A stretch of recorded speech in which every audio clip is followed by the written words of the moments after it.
In Magic the Gathering, Monarch is a mechanic that was originally introduced in 2016's Conspiracy Take the Crown.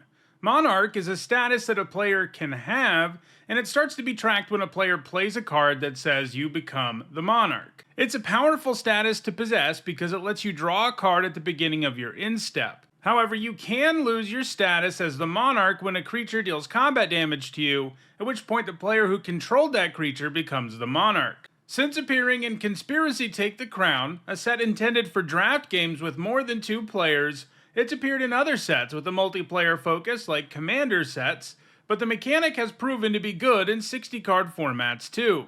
Monarch has never appeared in a standard release set, and that means cards with this mechanic aren't legal in Standard, Pioneer, or Modern, and that's probably a good thing, because the mechanic, like most mechanics that inherently give you card advantage, has proven to be really powerful.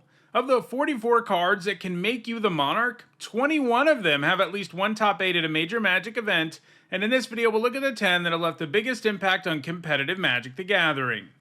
This video is sponsored by Card Kingdom. If you want Magic singles or sealed product, use my link in the description.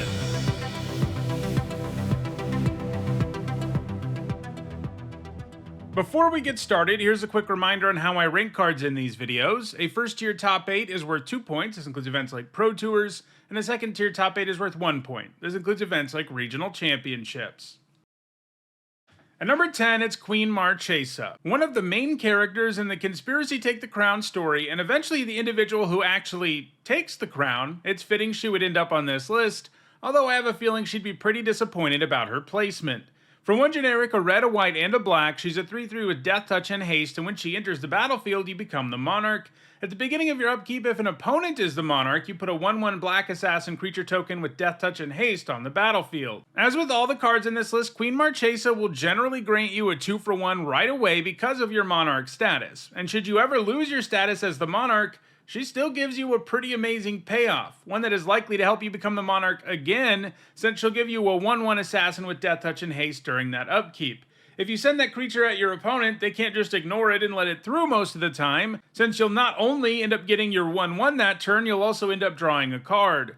But because it has Death Touch, they have to give up something pretty real to stop it.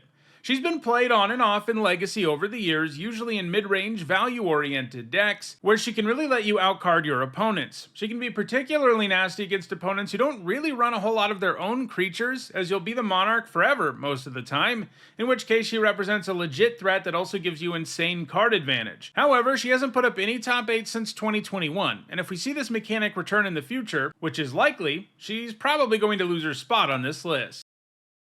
At number 9, it's Entourage of Trest. For 4 generic and a green, it's a 4/4, and when it enters, you become the Monarch. And if you're the Monarch, the Entourage can block an additional creature each combat. So the floor here is a 5-mana 4/4 that draws you a card, and thanks to its ability to block additional creatures, it's also going to be hard for your opponent to ever take away your Monarch status. Entourage of Trest's top 8s have all come in Pauper, a format where only commons are legal. There simply aren't very many commons in Magic that have the potential to turn into a card-drawing value engine, so overall, the Monarch mechanic has performed super well there. The Entourage has seen play in decks like Elves, which can get even more value out of the Entourage thanks to its creature type, but it's also been played in land destruction decks, Jund midrange, and more. The Entourage is likely to put up more top 8s in Pauper in the future. At number 8, it's Fall from Favor. For 2 generic and 2 blue, it's an enchantment aura with enchant creature. When it enters, you tap enchanted creature and become the Monarch, and the creature doesn't untap unless its controller is the Monarch.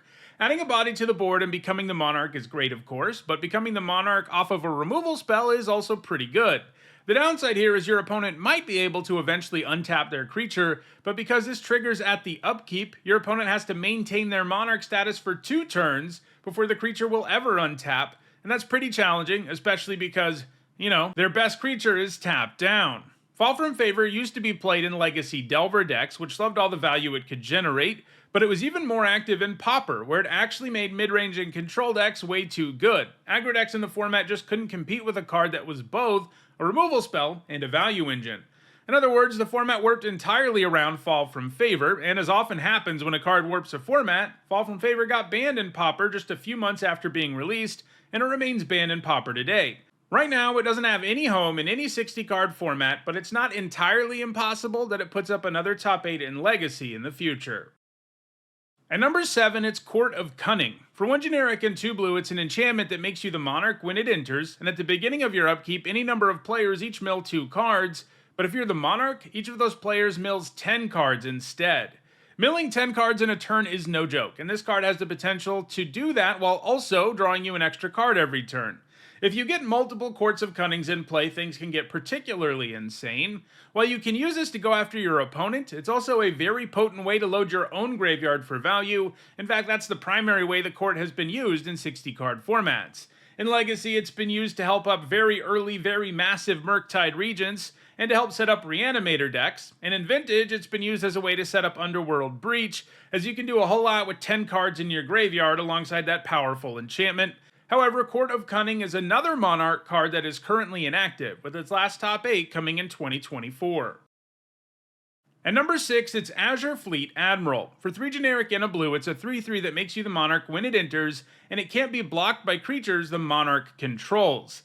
The Admiral's actually a lot like Marchesa. It might not be quite as flashy and it doesn't spit out awesome tokens, but it's a 4 mana 3/3 that makes you the Monarch and then has no problem at all making you the Monarch again should you ever lose that status, because it'll be able to hit your opponent whenever you need it to.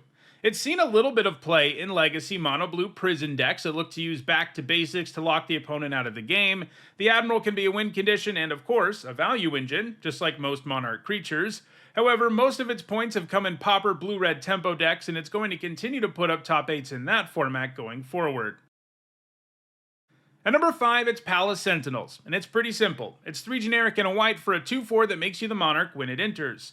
It's seen occasional play in Legacy Death and Taxes, but it's another Monarch card that has excelled in Pauper, where it's one of the few cards that white has access to in the format that grants significant card advantage. It doesn't have a built-in way to get a bonus from you being the Monarch, and it doesn't have a built-in way to help you regain Monarch status either. However, in the white weenie decks, which are its primary home in Pauper, it sees play alongside cards like Core Skyfisher, which can give you the interest trigger again when you need it.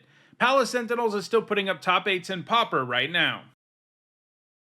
At number 4, it's Crimson Fleet Commodore. For 3 generic and a red, it's a 5/2 trampler that makes you the Monarch when it enters. While it may not have an ability related to Monarch status that makes it better, just having high power and trample goes pretty well with the mechanic, because getting in for at least one with this and reclaiming the crown isn't especially difficult. Its top 8s have all come in Pauper, where it's been heavily played ever since being printed. It's been especially successful in blue-red decks, where it's often played alongside Azure Fleet Admiral. Like the Admiral, it's still putting up top 8s in Pauper right now. At number 3, it's Thorn of the Black Rose. For 3 generic and a black, it's a 1/3 with Death Touch that makes you the Monarch when it enters. It's another of these Monarch commons that is very heavily played in Pauper, but I promise the top 2 cards on this list aren't Pauper cards. Anyway, while its stats might not be amazing, it is a Death Toucher that typically draws you at least one card, and its Death Touch is a nice deterrent for keeping creatures from attacking you. And in a pinch, it's not terrible at making you a Monarch again either. It's basically a staple in black control and value decks in Pauper, and it's going to continue to put up top 8s in the format. At number 2, it's 4th Eorlingas, which is here to break the chain of 4 mana common Monarch creatures. It's X a red and a white for a sorcery that creates X 2/2 red human knight creature tokens with trample and haste. Whenever one or more creatures you control deal combat damage to one or more players this turn, you become the Monarch. If you've got enough mana, a card like this can just end the game with all these bodies. And adding lots of bodies to the board can be good even when you're behind. But these tokens are also capable of helping you become the Monarch, which is a pretty powerful effect to have access to, on top of all those sweet tokens. On the flip side, it's also possible to spend only 2 mana to become the Monarch with this, which is the least amount of mana you can spend to become the Monarch, if you cast it on turn 2 and get in with your 1-drop.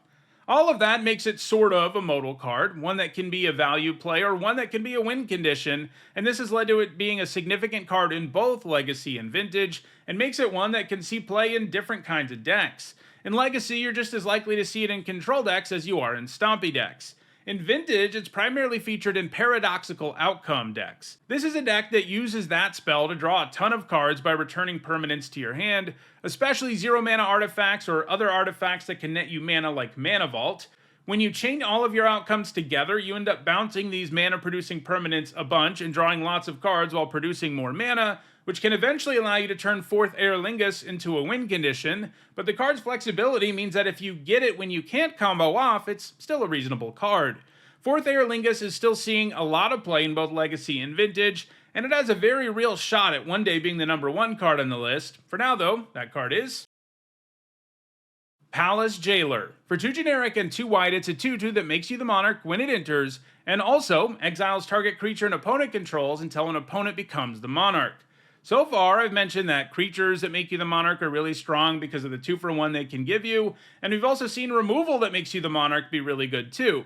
Well, this is a card that does both of those things. And that means he hands you a 3-for-1 in most cases, which is pretty amazing.